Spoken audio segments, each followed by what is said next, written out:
The spring Maisie Kinnear turned 10. She began talking to her family's chickens as though they were old friends. Not baby talk. Not the cheerful chatter adults sometimes use with pets. She spoke to them in full conversations. Every morning before school, she knelt beside the coop and greeted each hen by name. "Good morning, Pearl. Did you sleep well?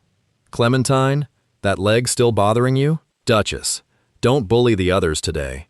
To anyone walking past the Kinnear farm, it sounded as though she expected the birds to answer. At first, everyone smiled. Children invented imaginary worlds all the time. But after a few weeks, people realized Maisie wasn't pretending. She genuinely believed the way she treated each chicken could change the way it lived. And, more importantly, the eggs it laid. Most adults dismissed the idea without a second thought. By the end of that growing season, many of those same people would be standing around the Kinnear egg table, quietly turning smooth, heavy eggs over in their hands, trying to understand how a 10-year-old had achieved results they couldn't explain. If you enjoy true-to-life stories about family, determination, and surprising discoveries inspired by real science, subscribe and join us. And before we begin, tell us in the comments where you're watching from. We'd love to see how far Maisie's story travels. The Kinnear family lived on the edge of a small farming town in Oregon's Willamette Valley, where mist often settled over the fields before sunrise, and everyone recognized the sound of a neighbor's pickup long before it came into view. Their farm wasn't large. Tom Kinnear kept 40 laying hens, selling fresh eggs each Saturday at the local farmer's market, while his wife, Ruth, grew vegetables in a carefully tended garden beside the house. The extra income wasn't enough to make them wealthy, but it helped pay bills, replace worn-out equipment, and put a little aside for emergencies. Like most small farmers, Tom measured success one careful decision at a time. The previous winter had brought another change to the household. Maisie's grandmother, Vi, had moved in after a bad fall made living alone too dangerous. She had spent nearly her entire life raising chickens, once managing a flock several times larger than Tom's. Years of experience had taught her that healthy birds revealed their condition in small ways, long before obvious problems appeared. Most afternoons, Vi sat on the front porch with a blanket over her knees, watching the family work. She rarely interrupted. She simply noticed things everyone else overlooked. One cool morning in early April, she watched Maisie scatter grain across the yard. Instead of tossing feed and walking away, Maisie lingered. She crouched low, speaking softly as the hens gathered around her. Some pecked eagerly, others hung back. One nervous speckled hen waited several feet away. "Come on, Pearl," Maisie said gently. "You're safe." The hen lifted her head, studied the girl for a moment, and walked straight toward her. Vi smiled. "There," she said quietly to Tom. "Did you see that?" Tom looked up from repairing a section of fence. "See what?" "That bird came because she called her." Tom laughed. "She's just used to getting treats." "Maybe," Vi replied, still watching. "But keep watching." Over the following weeks, little things kept happening. Maisie never treated the flock like 40 identical birds. She knew every hen by sight. She knew which one preferred eating alone, which one always claimed the highest perch, which one limped slightly on chilly mornings, which one became restless whenever a hawk circled overhead. Even more surprising, the hens seemed to know her just as well. When Maisie entered the coop, they rarely scattered. Several walked toward her before she reached the nesting boxes. The shy birds tolerated being picked up only by her. The bolder ones seemed to wait for their morning greeting before settling into their routine. Tom still believed it was coincidence. "You've spoiled them," he joked one evening. "They're only following the person who talks the most." Maisie smiled but didn't argue. She wasn't trying to prove anyone wrong. She was trying to prove something to herself. It wasn't an idea she'd found in a storybook or heard on television. The inspiration had come from a dusty wooden box in the attic. Inside were dozens of old notebooks that had belonged to Vi, weather records, feeding schedules, breeding notes, and decades of handwritten observations about chickens. The pages were faded, but one lesson appeared again and again in different words. Calm hens were healthier hens. That simple idea fascinated Maisie. If fear could make animals sick, she wondered, Could feeling safe help them thrive? She didn't yet know that scientists studying poultry behavior had reached much the same conclusion. She only knew that her grandmother had trusted careful observation for most of her life. And Maisie wanted to find out whether those observations still held true. So every morning, before school, and before anyone asked her to help with chores, she sat quietly among the hens. She spoke to them, she watched them, and she wrote down everything she noticed in a small notebook she carried in the pocket of her jacket. At first, no one paid much attention. After all, she was just a little girl talking to chickens. No one imagined those quiet conversations were about to become the beginning of an experiment that would change the way the Kinnear family cared for every bird on their farm. One rainy afternoon, Maisie carried Vi's old notebooks into the kitchen and spread them across the table. The pages smelled faintly of dust and cedar from years spent in the attic. Some entries were little more than dates and weather notes. Others filled entire pages with observations. Moved the nervous pullets farther from the gate. Egg-laying improved after 3 days. Handled the new birds more slowly this week. Fewer broken eggs. The flock settles faster when chores are done quietly. There were no scientific terms or complicated explanations. Just decades of careful watching. Maisie read every page she could. "Grandma," she asked one evening, "how did you know these things?" Vi smiled over the rim of her teacup. "I didn't know them," she said. "I noticed them." "There's a difference?" "A big one." Vi closed one of the notebooks and tapped the cover. "Farming teaches you to pay attention. If something works over and over again, you remember it. You don't always know why until someone else comes along and explains it." Those words stayed with Maisie. The next afternoon, she visited the small public library after school. Most of the books about chickens focused on feeding, housing, or common illnesses, but tucked away in a newer book about animal behavior, she found something that sounded remarkably familiar. Researchers had discovered that chickens experience stress much like other animals. When birds are frightened repeatedly, by rough handling, loud noises, unfamiliar people, or constant disturbances, their bodies release higher levels of corticosterone, the primary stress hormone in birds. Over time, that stress can reduce egg production, weaken shell quality, and make birds more vulnerable to illness. Maisie read the paragraph twice, then 3 times. She copied several notes into her notebook.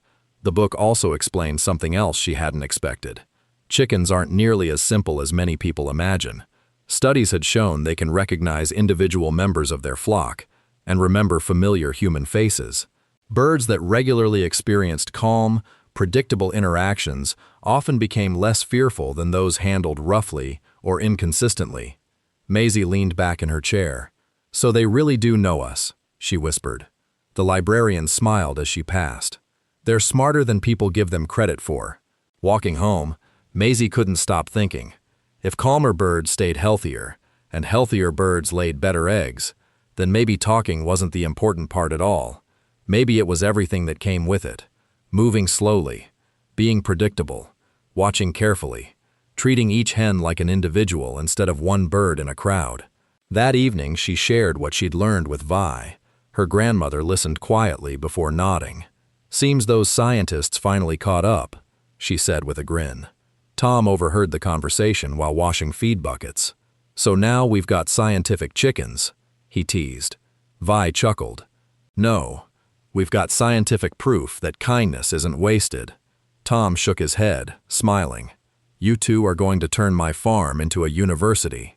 Maisie laughed with him, but an idea had already begun to take shape. If she wanted anyone to believe her, not just Grandma, she needed more than observations.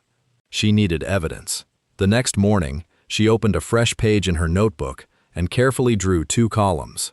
Group A, Group B. She selected 10 hens she would personally care for every day. Not with special food, not with different housing. Everything would stay exactly the same, except one thing: her daily interaction. Each morning she would greet them by name, spend time sitting quietly inside the enclosure, handle them gently when collecting eggs, watch for small changes in behavior, record everything she noticed. The remaining 30 hens would continue with the family's normal routine, fed on schedule, water checked twice a day, coop cleaned regularly, Healthy, well cared for, but without the extra attention Maisie planned to give her study group. She even wrote a reminder at the top of the page. Only one thing changes, otherwise it isn't a fair test. When Tom noticed the notebook, he raised an eyebrow. "What's all this?" "My experiment." He flipped through the pages. "You've made charts? And tables? And dates?" Maisie looked up hopefully. "If I only change one thing, then we'll know whether it makes a difference." Tom couldn't help smiling. "That's actually good thinking. I'm serious." "I know you are." He handed the notebook back. "Just remember something." "What?" "Real answers take time." "I know. And sometimes they aren't the answers we're hoping for." Maisie nodded. "Then I'll write those down too." For the first time, Tom looked at the notebook a little differently. This wasn't just a child pretending to be a scientist. She was trying to think like one. The experiment began the very next morning.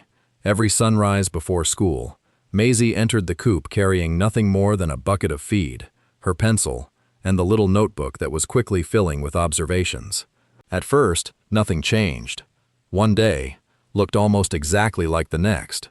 The hens ate, nested, scratched at the ground, laid eggs at their usual pace. If there was a difference, it was too small to notice. By the end of the second week, even Maisie wondered if she'd been wrong. Tom never said, "I told you so." Instead, he smiled whenever she updated her charts. "Keep going," he would say. "Good experiments need patience." Maisie did. Every morning, every afternoon after school, every single day. She had no idea that the first meaningful change was already beginning, not in the egg basket, but in the chickens themselves. The first changes weren't in the eggs, they were in the birds. About 3 weeks into the experiment, Maisie noticed that the 10 hens she spent time with behaved differently from the rest of the flock. Pearl no longer hesitated before approaching her. Clementine, once so nervous that she'd dart away at the slightest movement, now allowed Maisie to lift her without flapping wildly. Even Duchess, the flock's unquestioned leader, had become noticeably calmer whenever someone entered the coop. None of it happened overnight. The hens simply seemed settled. They startled less often. They returned to eating more quickly after a loud noise. When Maisie entered the enclosure each morning, several of them walked toward her before she had even scattered the feed. She wrote everything down. April 28th. Pearl stayed beside me while I cleaned the nesting boxes. May 2. Clementine didn't panic during the thunderstorm. May 5th. Duchess waited by the gate this morning. They were small observations, easy to dismiss on their own. Together, they formed a pattern. Vi noticed it too. "They trust you," she said one afternoon as Maisie closed her notebook. "Does that matter?" "It matters to any living creature." Tom listened but remained cautious. "Trust is nice," he said, stacking empty egg cartons in the shed. "But trust doesn't pay the feed bill." "No," Vi replied, "but healthy hens usually do." Tom smiled politely. He still wasn't convinced. By the 5th week, Maisie turned her attention to something more measurable. Every egg collected from her 10 hens was marked with a small pencil dot before being placed into a separate basket. Each evening, she counted them. She weighed several on a small kitchen scale with Ruth's permission. She noted cracked shells, thin shells, oddly shaped eggs, anything unusual. The routine became so consistent that Ruth jokingly called the kitchen table Maisie's laboratory. One Saturday morning, Tom began packing eggs for the farmer's market. Without thinking, he reached into Maisie's basket first. He stopped, then picked up another egg, and another. "Ruth," he called, "come look at these." Ruth wiped her hands on a towel and joined him. "What is it?" Tom held 2 eggs side by side.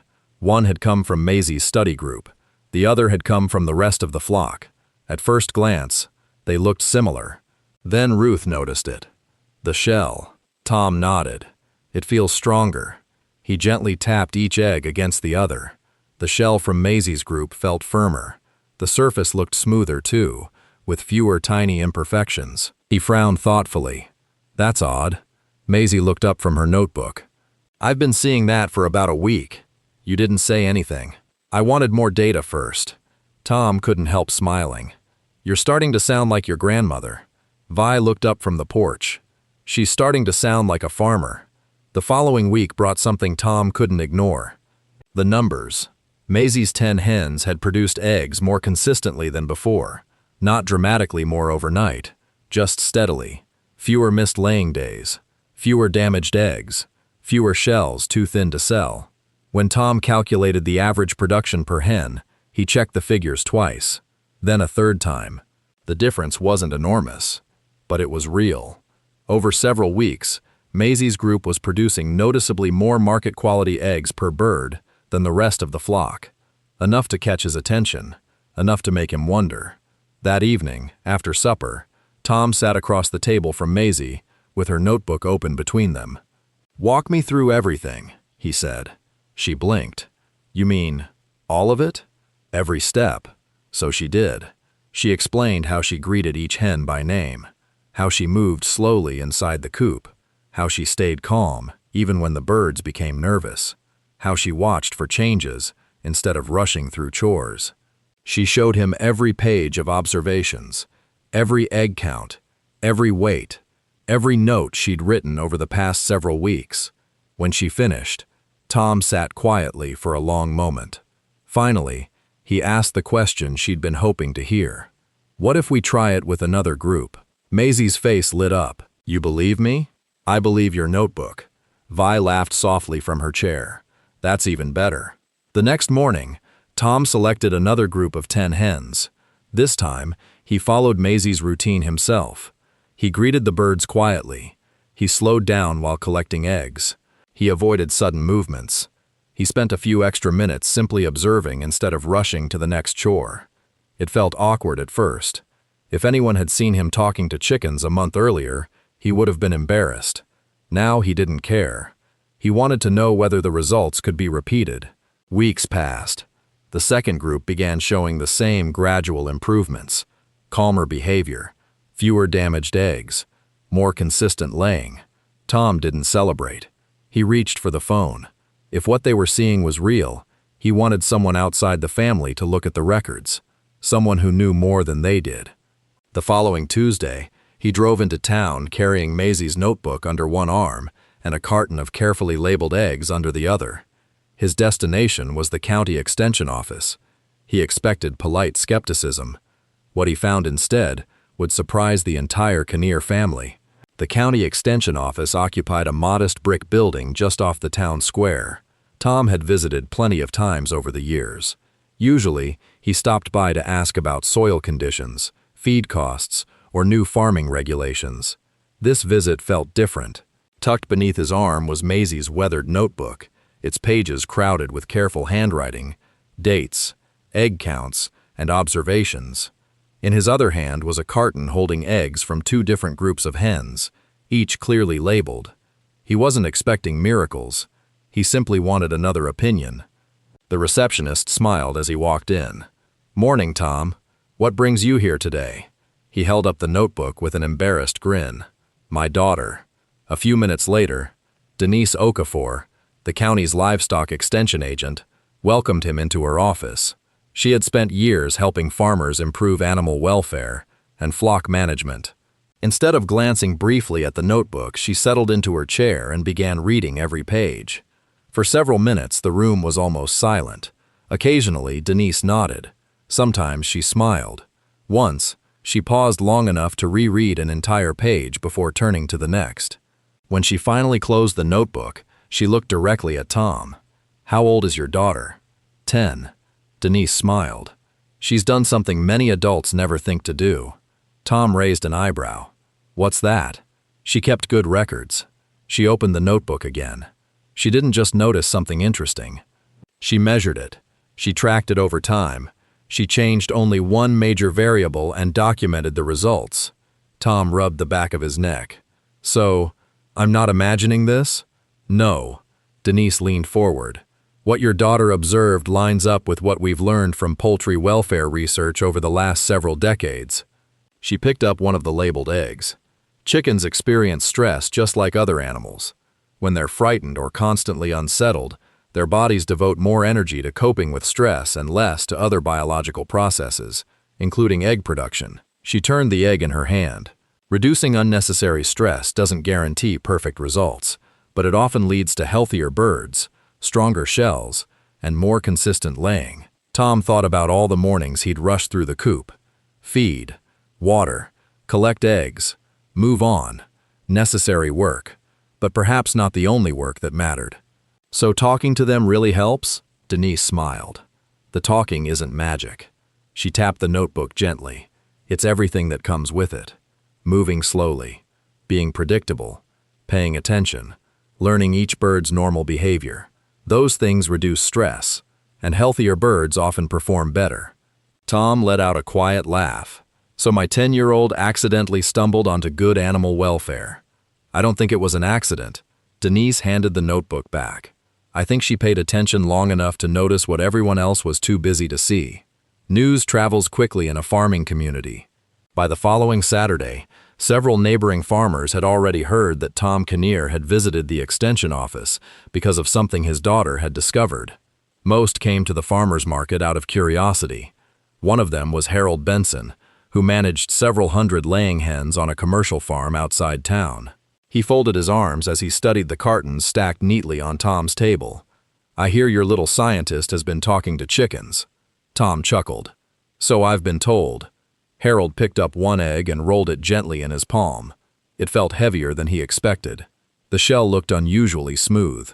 He selected another. Then another. He frowned. They're remarkably consistent. Tom nodded. They've been like that for weeks. Harold looked over at Maisie, who was arranging cartons beside her mother. You the one responsible?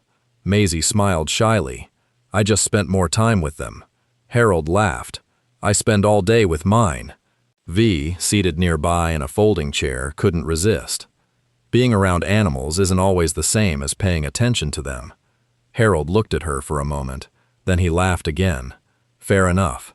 Before leaving, he bought 24 eggs, not because he needed them, because he wanted to compare them with his own. A few days later, another familiar face appeared at the Kinnear farm. It was Linda Mercer, the woman who had jokingly suggested at the market that Maisie should start offering chicken therapy. She looked slightly embarrassed. I owe you an apology, she admitted. Maisie looked confused. For what? I laughed. Linda glanced toward the coop. My hens haven't been laying well for months. She hesitated. I was wondering. You'd like some help? Linda nodded. If you don't mind. Maisie looked at her father. Tom smiled. I think we've got time. That afternoon, Maisie visited Linda's small flock. She didn't begin by giving instructions. She watched. She noticed one feeder placed where the birds were constantly being startled by passing vehicles. She saw 2 timid hens being chased away from food by larger birds. She noticed that chores were done quickly, with plenty of shouting and hurried movement. After nearly half an hour, Linda finally asked, So, what should I change? Maisie answered exactly as Vi would have. Slow down. Linda blinked. That's it? It's a good place to start. Together they moved the feeder to a quieter spot. Linda practiced walking through the enclosure without sudden movements. He expanded Maisie's approach to the entire flock. Every chore on the farm still got done.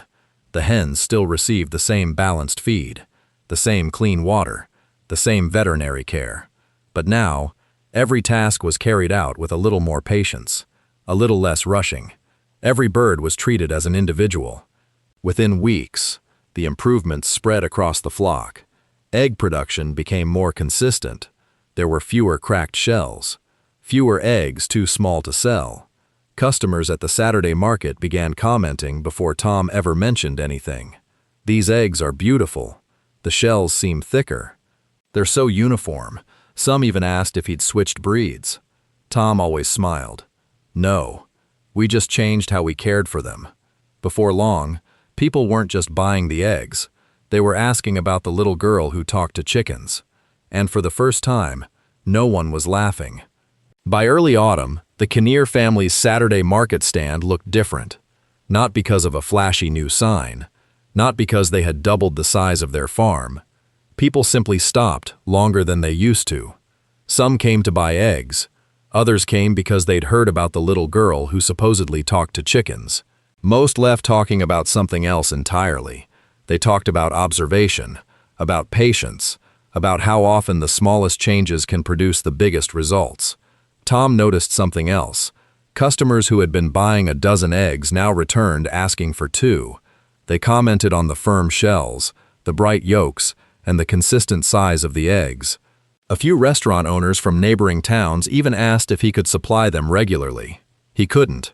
Not yet. 40 hens, even productive ones, still had their limits. But for the first time in years, the family wasn't worrying quite so much about whether the farm could pay for itself. One quiet afternoon, a pickup truck pulled into the driveway. A woman stepped out carrying a notebook, a camera, and a voice recorder. She introduced herself as Claire Bennett, a reporter for the regional newspaper. "I've been hearing the same story from 3 different towns," she said with a smile. "I figured I should come see it for myself." Tom welcomed her inside. Claire spent the next several hours walking through the property. She watched Maisie feed the hens. She spoke with Ruth about the family business. She listened carefully as Tom explained the experiment from beginning to end. But the longest conversation was with Vi. The 2 women sat together on the porch while the afternoon sun drifted lower over the fields.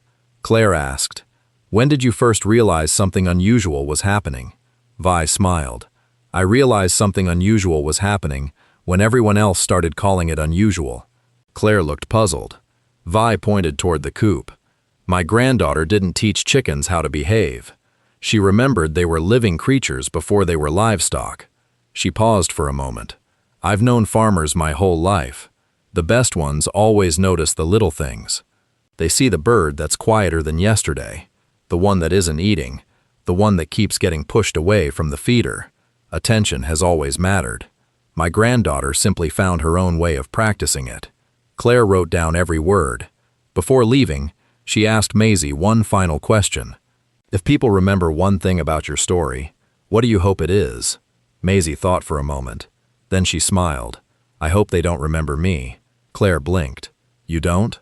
I hope they remember to pay attention." The article appeared the following Sunday. Its headline read, "The Girl Who Changed Her Family's Farm, One Conversation at a Time." Within days, neighboring communities were sharing the story. Teachers clipped the article for classroom bulletin boards. Local 4-H leaders mentioned it during meetings about animal care. A few poultry clubs invited Tom and Maisie to speak about keeping simple records and observing flock behavior. Maisie was nervous the first time she stood in front of a group. She wasn't used to being the center of attention. She held up her notebook instead. "This," she told the audience, "is the important part." A boy near the front raised his hand.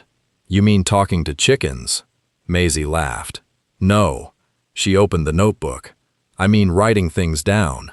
The room chuckled. "If I hadn't kept records," she continued, "I wouldn't have known whether anything was actually changing." Denise Okafor, who had attended the meeting, smiled proudly. Afterward, she quietly told several parents, "That's exactly how good science begins. With questions, with careful observation, and with the willingness to change your mind when the evidence tells you something new." Back on the farm, life slowly settled into its familiar rhythm again. The excitement faded. The newspaper eventually found newer stories. The visitors became less frequent. Maisie didn't seem to mind. Every morning before school, she still visited the coop. She still greeted Pearl first. Clementine still preferred gentle hands. Duchess still insisted on reminding everyone she was in charge. The routine hadn't changed because people were watching. It had never been about attention. It had always been about the hens. One evening, as the family gathered eggs together, Tom paused beside his daughter. "You know," he said, "I owe you an apology." Maisie looked up. "For what?" I laughed. "So did everyone else." "Maybe?" He smiled. "But I should have listened sooner." Maisie slipped her hand into his. "You listened when it mattered." Tom looked across the coop at the calm flock moving quietly through the fading light. "I think you taught your old dad something." "What?" He smiled. "Sometimes the most important job on a farm isn't working harder. It's noticing better." Vi, listening from the porch, couldn't resist adding one last thought. "I've been trying to tell him that for 30 years. The whole family laughed. Even Tom, because this time, he knew she was right. A year later, the Kinnear farm looked much the same. The white farmhouse still sat beneath the old maple trees. The vegetable garden still bordered the gravel driveway. And every morning, just before the sun lifted above the hills of Oregon's Willamette Valley, 40 hens greeted the first light with their familiar chorus. Some things, however, had quietly changed. Maisie was 11 now. She carried a slightly larger notebook, its pages filled with neatly dated observations, sketches of the coop, egg production charts, and little reminders to herself. Pearl prefers the west nesting box on rainy days. Clementine eats better after the feeders are moved. Duchess is calmer when younger hens have more space. None of those notes seemed remarkable on their own. Together, they told the story of a girl who had learned that careful observation often reveals what hurried eyes miss.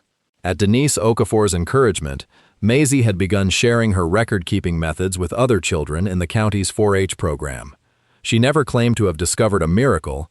Instead, she showed them how to ask better questions, how to keep honest records, how to let evidence guide conclusions instead of assumptions. Some of the children raised chickens. Others kept rabbits, goats, or sheep. A few didn't own animals at all. Denise reminded them that the lesson reached far beyond farming. Observation, she often said, is one of the most valuable skills you'll ever learn. One crisp autumn afternoon, Maisie walked through the coop with Vi beside her. The older woman's steps had become slower over the past year, but her eyes remained as sharp as ever. Pearl wandered over first.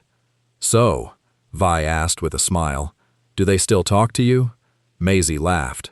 "No, they never did." Vi nodded. "I didn't think so." They stood quietly for a moment, listening to the soft clucking of the flock.